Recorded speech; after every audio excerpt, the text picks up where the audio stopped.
Recording studio बलुआहा। याद करिए मोर कंगनवा अपने घरे यो सजनवा सुना लगे छहिया अंगनवा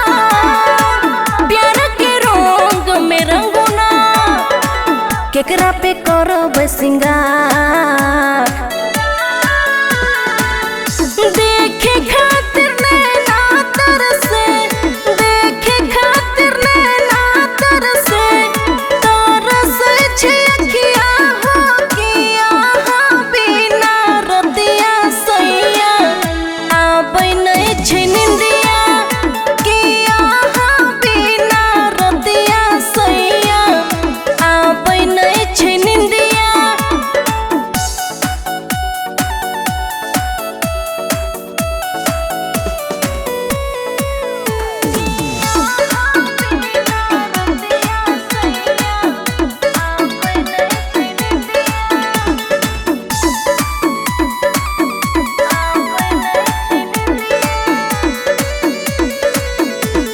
माथा में नहीं शोभे छे बिंदिया हो सऊदी छोहर के गेल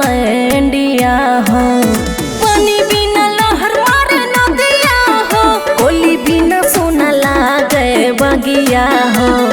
नैहर हमें चल जेबू ससुरा हमें छोड़ देबू झरे छे जवानी हमर देवरे संग फरार हैब सीना से चिपकल तकिया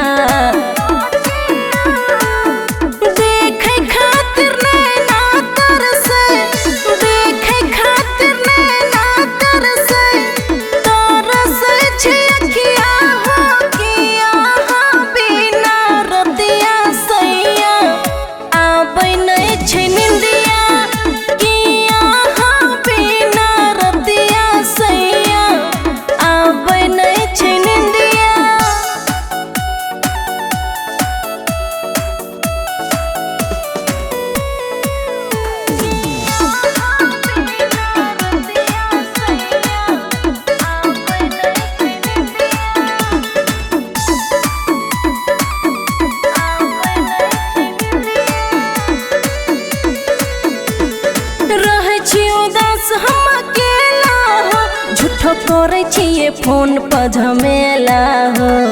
5 साल भेल छोड़ गेला हो मुँह माया के लागल छै मेला हो 100 दिन से फंस गेलो विदेश में बैस गेलो राइटर रूम पर कास दिलवा में बैस गेलो नजर से नजरिया